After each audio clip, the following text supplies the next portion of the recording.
Ambassador Jack Reynolds slouched in his oversized chair, fighting the urge to fidget with his datapad as the Galactic Council's trade minister droned on about quantum tariffs.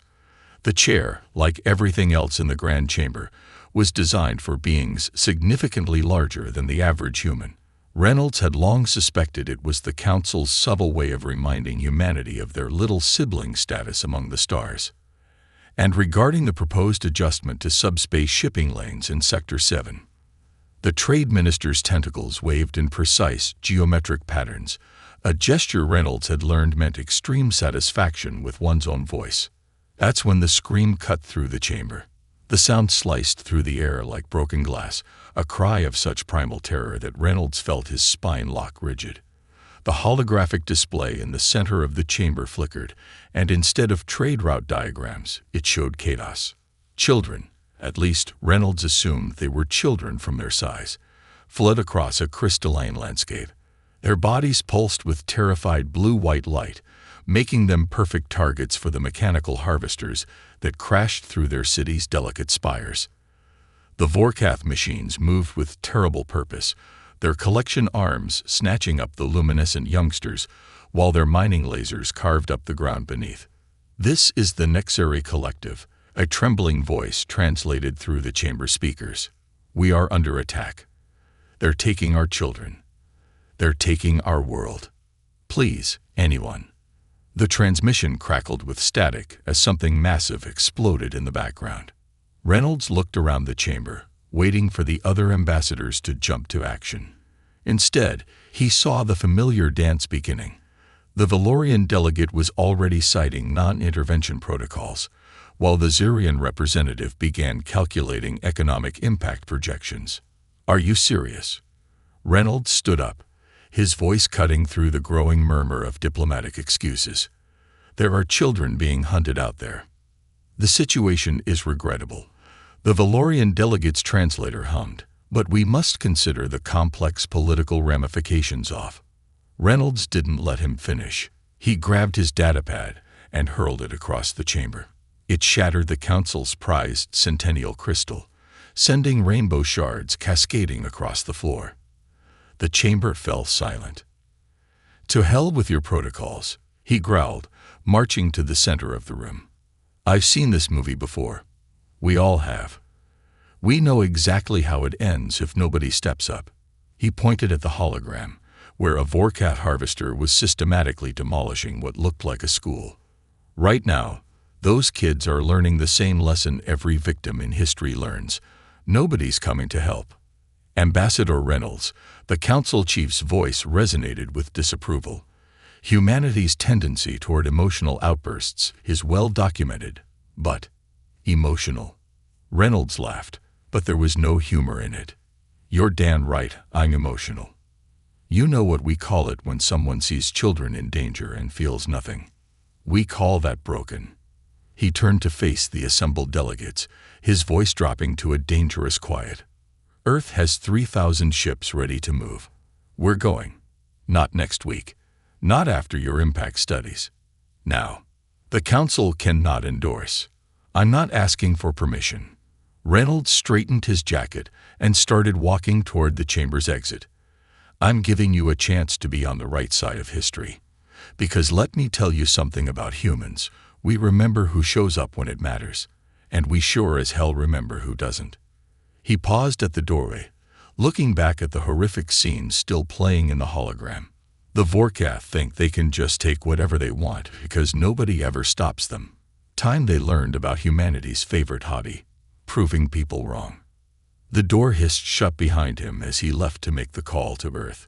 Behind him, the Council erupted into chaos, but Reynolds didn't care. He had a question for them, but he already knew their answer. Now it was humanity's turn to answer instead. Admiral Marcus Mad Dog Cooper stood on the bridge of the UES Gettysburg, watching Earth's fleet assemble. Ships dropped out of planetary orbit like rain, sleek destroyers, bulky carriers, and everything in between. Even civilian vessels joined the formation, their hulls hastily painted with military identification codes. "Sir, final count is in," Lieutenant Jessica Hayes reported from her tactical station. 2,873 ships. We're short of your promised 3,000. Cooper's weathered face broke into a grim smile. Reynolds was bluffing about the number to scare the council. Classic poker move. He traced a finger along the tactical display, where red dots representing their forces continued to multiply. Hell of a turnout, though. How many are civilian volunteers? 912, sir. Harbor Control is trying to turn them back, but Hayes shrugged. They're not listening. Good for them. Cooper keyed the fleet-wide comm. This is Admiral Cooper. I see a lot of civilian ships out there. You know this isn't your fight. Last chance to head home. The response came from a converted mining vessel. Sir, this is Captain Miller of the Rockhopper. My grandson's about those kids' age. This is everybody's fight. Before Cooper could respond, the bridge comm crackled. Admiral, priority message from the Galactic Council. The holographic display flickered to life, showing the Council Chief's imposing form. Admiral Cooper, you are hereby notified that any military action without Council approval will result in severe sanctions against Earth. Stand down immediately. Cooper scratched his chin thoughtfully. You know what's interesting about human history. Every time someone stood up to help others, there was always someone else telling them to sit back down. He leaned forward. Bill me later. We've got kids to save. This is not a joke, Admiral. Earth's economy. Patch me through to the fleet. Cooper cut him off. The communications officer nodded, and Cooper's voice rang across nearly 3,000 ships. This is Admiral Cooper. The Council's threatening sanctions if we launch. They're worried about trade routes while children are being harvested. They're counting credits while a civilization burns. He paused, letting that sink in. I won't order anyone to come with us. This mission is voluntary. We'll probably lose ships. We'll definitely lose lives. But right now, somewhere across the galaxy, there's a kid looking up at the sky, praying someone will come. I aim to answer that prayer. The bridge fell silent as everyone waited. Then the comms exploded with responses. Gettysburg, this is the Detroit. We're with you. New Orleans, standing by. Civilian transport, Madison. We've got medical supplies and room for refugees. Mining ship Rockhopper. Let's show these Vorkath bastards how Earth fights. The responses kept coming, not a single ship breaking formation. Cooper nodded to his navigator. Plot the jump to Nexary space. Maximum speed. Sir, Hayes interrupted. Galactic law enforcement ships are moving to block our exit vector. Are they now? Cooper's eyes narrowed. Tactical, calculate their intercept course. Navigation, plot our jump 30 degrees above the system plane. But sir, that's right through the Council's precious shipping lanes, yes. Cooper's smile turned predatory. Let's see if they value their trade routes more than their blockade. The Council ships scattered as Earth's fleet accelerated toward the heavily trafficked space lanes. The threat of colliding with 3,000 vessels was apparently more persuasive than any regulation. As they cleared Earth's gravity well, Cooper opened the fleet channel one last time. All ships, prepare for jump. And while we're in FTL, I want you all to remember something. Every other species out there thinks humans are angry, primitive, and emotional. Today, we're going to show them why that's not a weakness. The stars stretched into lines as the fleet jumped, leaving behind a stunned council and a clear message. When humanity stands up, they stand up together. Time to arrival. Cooper asked. 18 hours, sir. He nodded grimly. Let's hope those kids can hold out that long. Because when we get there, he clenched his fist. The Vorkath are going to learn why you don't make humans angry. Lieutenant Emma Rodriguez pressed her back against a crystalline wall, its surface humming with the vibrations of distant explosions. Her Marine squad, Eco Team, crouched beside her, their armor dusty from the crystalline debris that seemed to coat everything in this alien city. Movement ahead, Corporal Mike Ghost Turner whispered, his helmet sensors picking up signatures around the corner. Bio readings are different. Think it's our new friends." Before Rodriguez could answer, a soft blue glow began to seep around the corner. The light pulsed with a rhythm that reminded her of a terrified heartbeat. She clicked her comm twice, the signal to hold position, and slowly peered around the edge. The sight stole her breath. A group of Nexari children huddled together in what appeared to be a classroom. Their bodies, translucent and vaguely humanoid, rippled with waves of panicked blue light. Through their semi-transparent forms, she could see their hearts beating in perfect synchronization. Above them, a larger Nexari, probably their teacher, tried desperately to keep them quiet as Vorkat harvester drones clanked by outside. "Christ," Turner breathed. "They're beautiful." A mechanical whir cut through the air. The children's glow intensified with fear, making them shine like beacons. Outside, the heavy footsteps of a Vorkat harvester turned toward the building. Rodriguez made a split-second decision. Strip your armor's reflective coating. Now. Her squad hesitated for just a moment before understanding dawned. They quickly began peeling off the ceramic alloy plates that protected them from energy weapons. The protective coating came away in sheets. Turner, take point. Stevens, rear guard.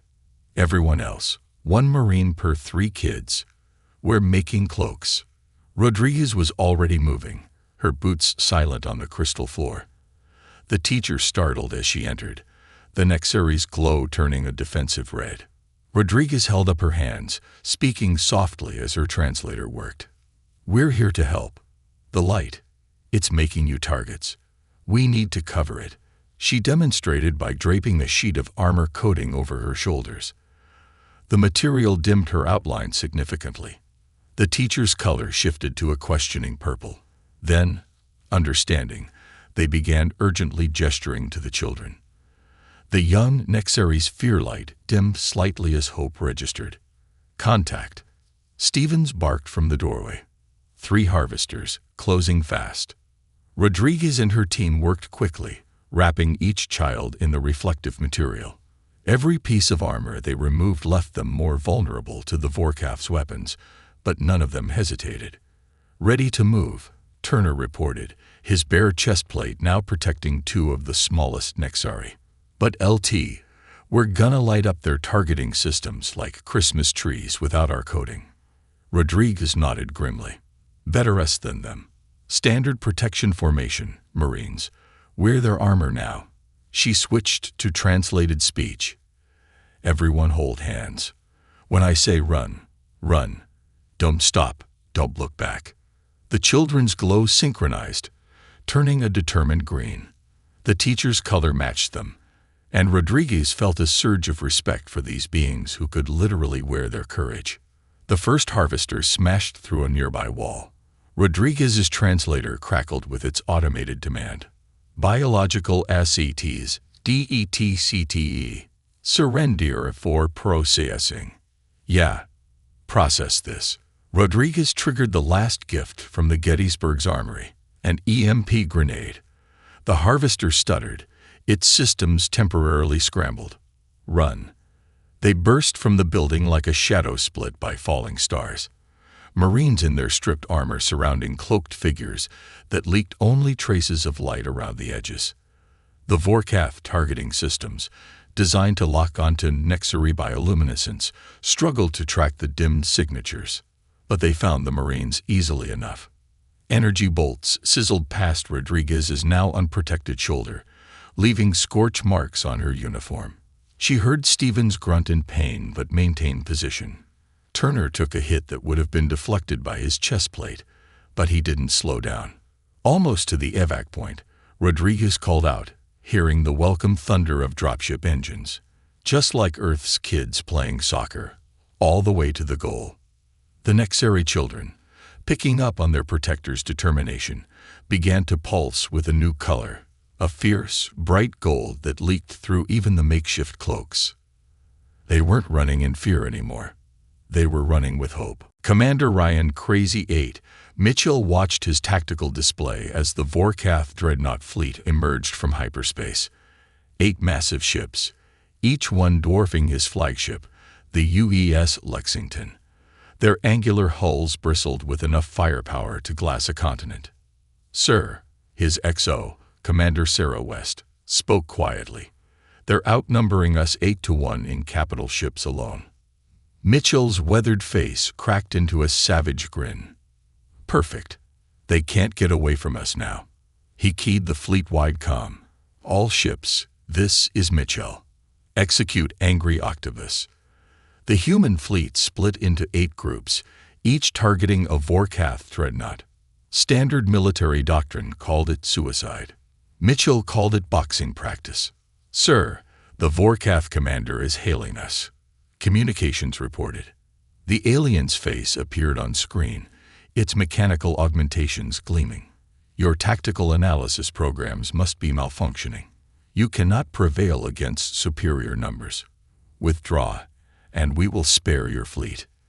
Mitchell leaned forward in his chair. "You know what your problem is. You think this is a numbers game. Let me explain something about humans. We're really bad at math, but we're excellent at spite." He cut the transmission before the alien could respond.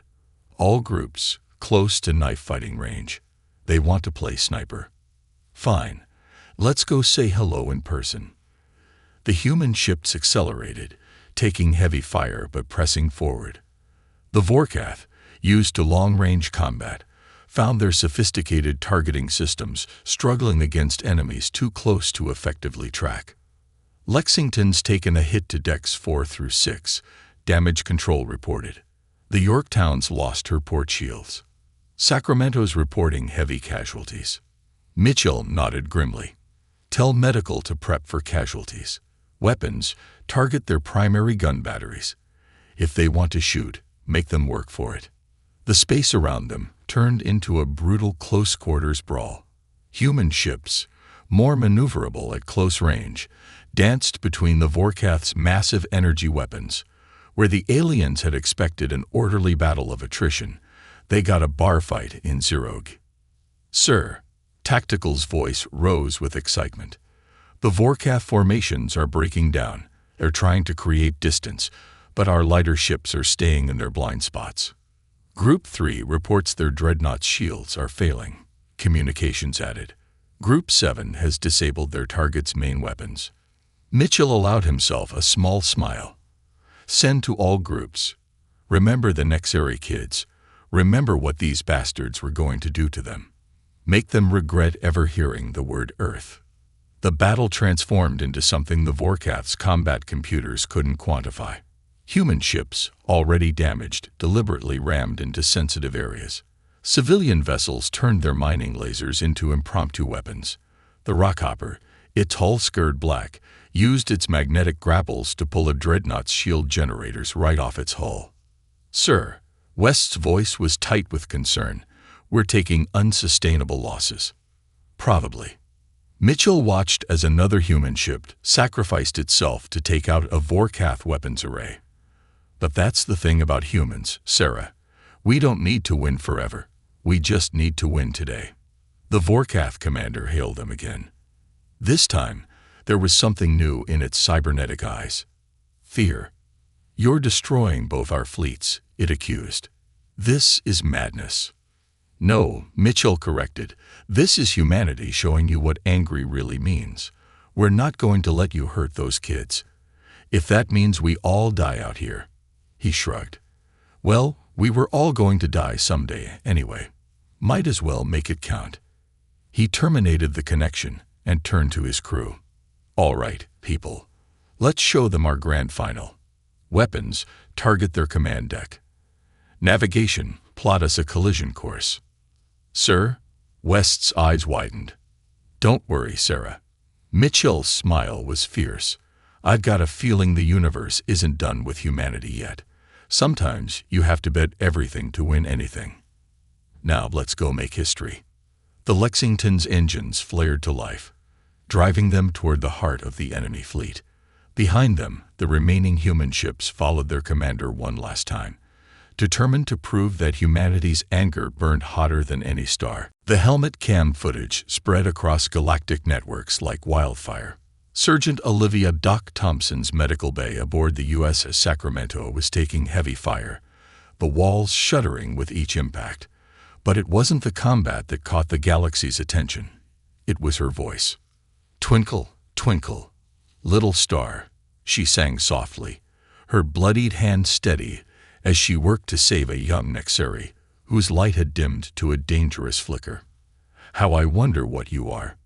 The footage showed her makeshift operating theater, converted cargo containers now serving as emergency medical pods. Dozens of Nexeri children pulsed with weak light, their bodies damaged by the Vorkath harvesters. Thompson moved between them, singing earth lullabies that seemed to resonate with their bioluminescence. "Doctor," her assistant called out, "we've lost power to Containment Field 3. Thompson's arm was already wrapped in blood-soaked bandages from earlier shrapnel, but she didn't hesitate. "Reroute emergency power from my quarters. These kids need it more than I need lights to sleep by." The video jumped to another moment. Thompson shielding a Nexeri child with her own body as a blast rocked the ship. Her patient's glow shifted from terrified red to a calming blue as she resumed singing. Up above the world so high, like a diamond in the sky. Across 17 species networks, the footage became a symbol. The Valorians, known for their cold logic, found themselves studying the way Thompson's vital signs remained steady even as she operated under fire. The Xerian collective, who had always dismissed human emotion as weakness, watched in silence as she used that same emotion to keep her patients calm and alive. "Doctor," the Sacramento's captain called over the comm, "we need to evacuate medical. We're taking too much damage."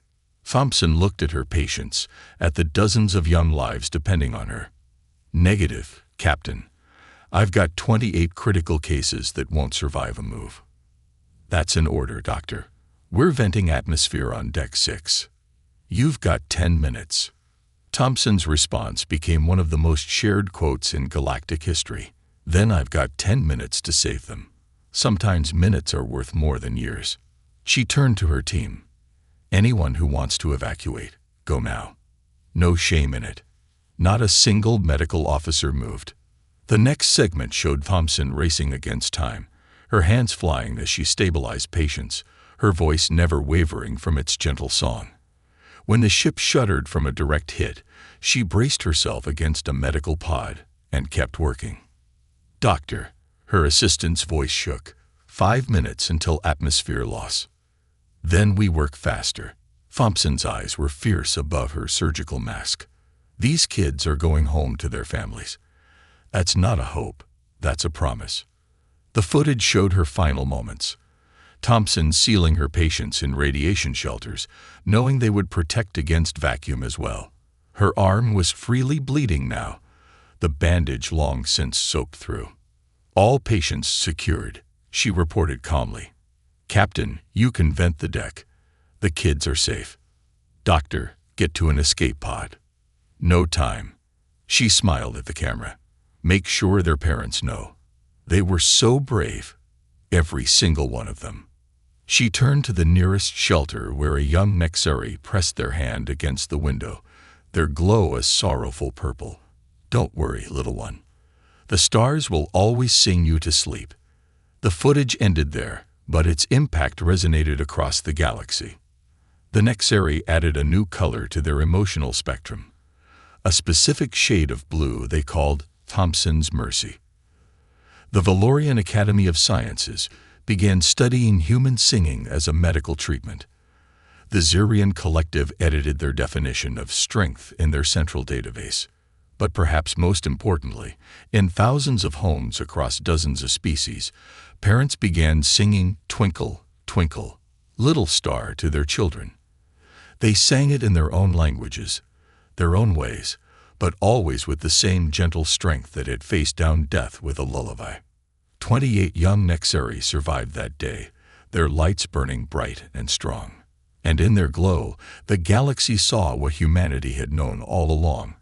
Sometimes the greatest fury comes wrapped in the gentlest mercy. Captain David Walker stood on the bridge of the USS Sacramento, watching his ship's systems fail one by one. The holographic damage display looked like a Christmas tree decorated entirely in red warnings. Hull breach on decks 3 through 7. His XO reported, voice steady despite the chaos. We've lost the starboard engine. Port shields at 12%. Walker nodded, his weathered face illuminated by emergency lighting. And the Vorkath flagship? Still operational. Our last barrage barely scratched their shields. Right then, Walker straightened his uniform, a gesture that had become habit over 30 years of service. Plot a collision course. The bridge fell silent. His crew, what remained of them, looked at their captain with understanding. The Sacramento was finished as a fighting ship, but she could still serve one last purpose. Engineering reports antimatter containment is failing, Tactical announced. We've got maybe 10 minutes before total containment loss. Perfect timing. Walker keyed the ship-wide comm. All hands. This is the captain. Abandon ship. Get to the escape pods. That's an order. He clicked off before anyone could protest. Bridge crew, you heard me. Get going. His XO, Commander Rachel Torres, stood her ground. Sir, with respect. Noted and ignored. Commander, someone needs to steer this old girl home. One last dance. He managed a grim smile.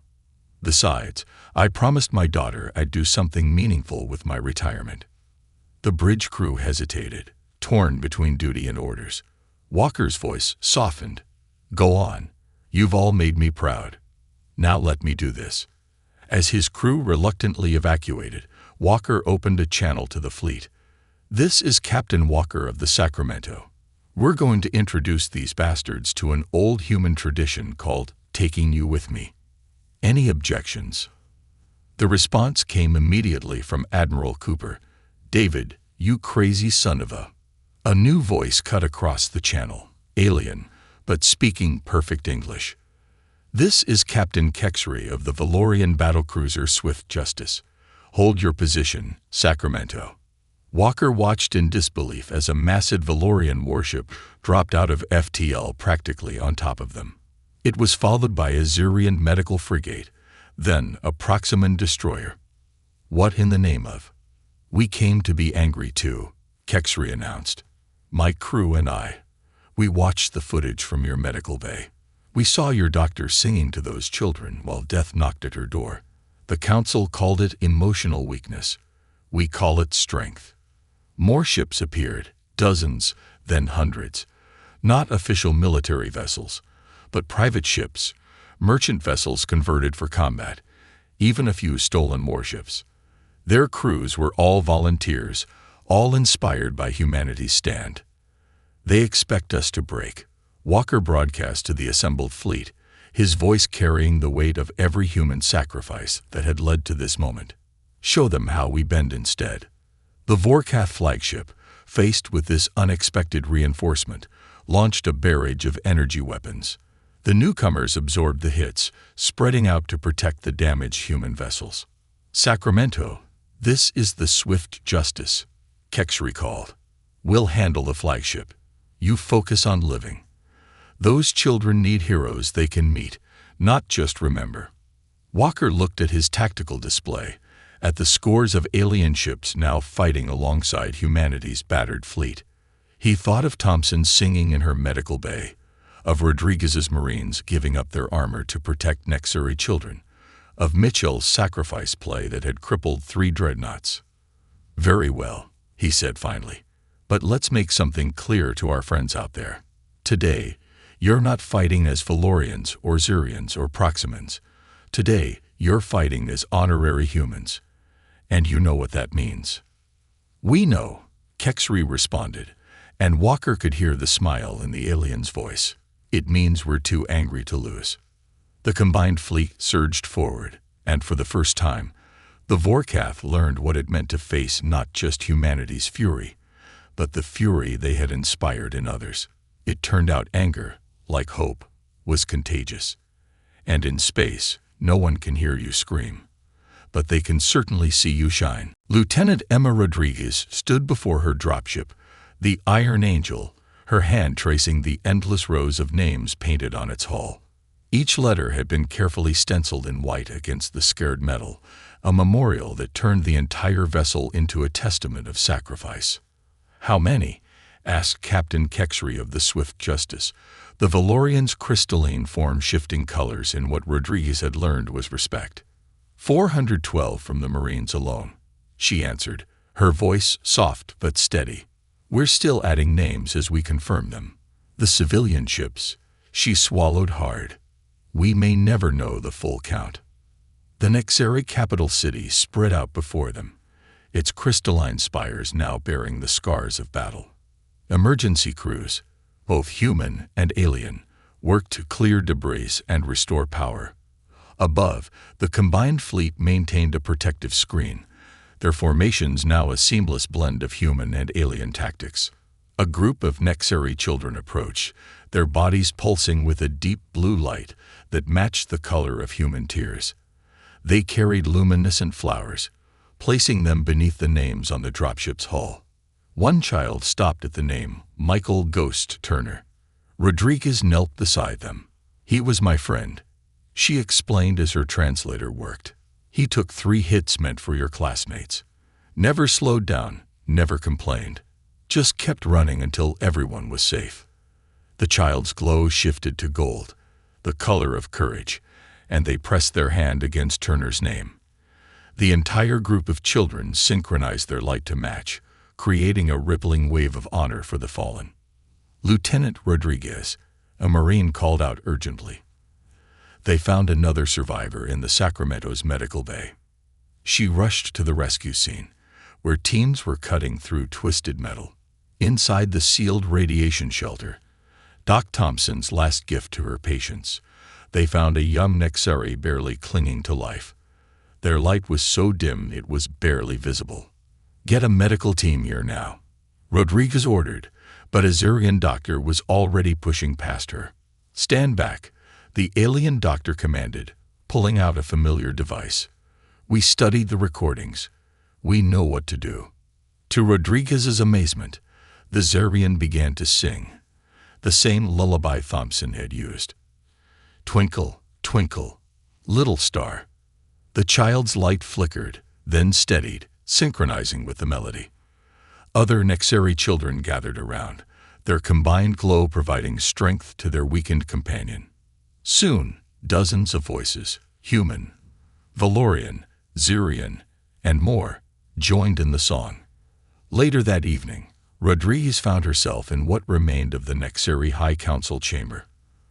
The walls, once pristine crystal, were webbed with cracks that caught and split the light from surviving power conduits. The final count, Admiral Cooper announced to the assembled representatives, stands at 1,843 human casualties, 812 civilian ships lost, the Sacramento, Yorktown, and Lexington destroyed. Commander Mitchell and his entire battle group, he paused, gathering himself, listed as missing in action. The Nexeri High Speaker's glow turned to a color Rodriguez had never seen before, a deep resonant purple threaded with gold. "We have no words in our language for such sacrifice," they said through the translator. "So we will create new ones. Your dead will be remembered in our songs of life for as long as our species endures." Rodriguez watched as a Nexeri child, one she had carried to safety during the evacuation, approached her. They held out a crystal that pulsed with a soft, steady light. "It is part of them now," the High Speaker explained. "The light of every child you saved.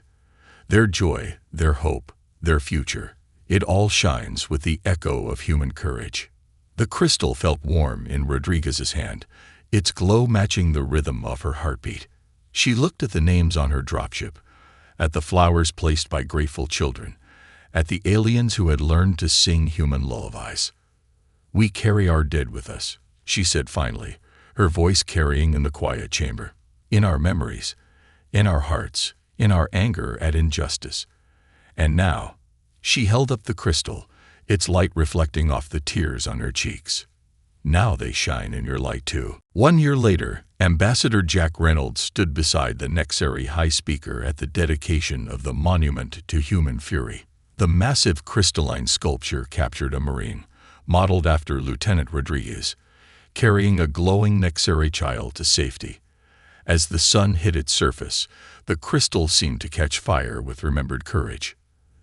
"They called us angry," Reynolds addressed the gathered crowd, his voice carrying across the plaza. "They meant it as criticism, said we were too emotional, too quick to act, too willing to risk everything for strangers." He smiled, watching Nexary children playing with human kids in the monument's reflection pool. Their combined laughter and bioluminescence created dancing patterns across the memorial surface. But here's what they didn't understand about human anger. It comes from love. We get angry because we care. We fight because we can't stand to see others suffer. That's not weakness. That's the strongest force in the universe.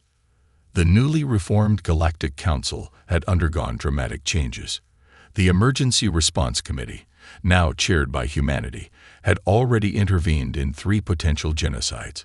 Each time, they'd found volunteers from dozens of species ready to answer the call. The Vorkath thought they could take whatever they wanted, Reynolds continued, because nobody ever stopped them. Now they'd withdrawn to their core systems, their fleet in ruins, their reputation shattered. Not because we were stronger or more advanced, but because we were angry enough to stand up and say, "No more." In orbit above, the U.S. New Sacramento prepared for her maiden voyage.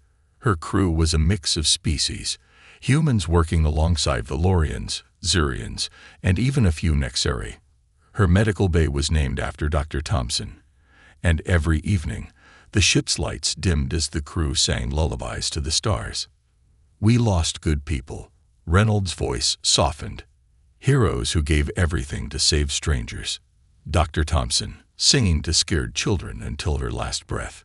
Commander Mitchell and his fleet, who turned certain defeat into costly victory. The civilian captains who proved that courage isn't just for soldiers. The High Speaker's glow shifted to that unique purple gold that had become known across the galaxy as the color of human sacrifice. Their own speech was brief but powerful. "You came when no one else would. You bled when no one else dared. You sang when we could only scream. Our children will carry your light for generations." As if on cue, a young Nexary approached the podium, their glow synchronized with the human child holding their hand. Together, they placed a crystal flower at the monument's base. It caught the light and began to pulse in time with Thompson's lullaby, which had become the unofficial anthem of human Nexary friendship. "Regret saving them." Reynolds watched the children play, his voice carrying clearly in the hushed silence. "Hell, we'd do it again tomorrow. That's just who we are." The ceremony concluded with a new tradition, the reading of names. As each fallen hero was remembered, their name triggered a cascade of light through the crystal monument. Human and Nexary children released thousands of bioluminescent butterflies, a new species engineered to symbolize the partnership between their peoples. Later, as the crowds dispersed, Reynolds found Lieutenant Rodriguez, now Captain Rodriguez, standing at the monument's base. She was touching the names etched into its foundation, just as she had once traced them on her dropship's hull. "Ghost would have loved this," she said quietly. "All of them would have." Reynolds nodded. "They're still here, you know. In every child's laugh, in every song, in every act of courage they inspired." He looked up at the stars becoming visible in the darkening sky. And now, when crisis strikes, species don't call for the strongest or the most advanced. They call for the angriest. They call for humanity. And humanity's allies, Rodriguez added, watching a mixed crew of human and alien first responders board their ship. "Yes," Reynolds agreed, smiling as another verse of "Twinkle, Twinkle, Little Star" drifted across the plaza, sung in a dozen different languages, but with one united purpose. Because that's the real legacy of human anger. It taught the galaxy that sometimes the only sane response to injustice is to get angry enough to change it. Above them, the stars twinkled on, watching over a galaxy forever changed by the species that dared to get angry for all the right reasons.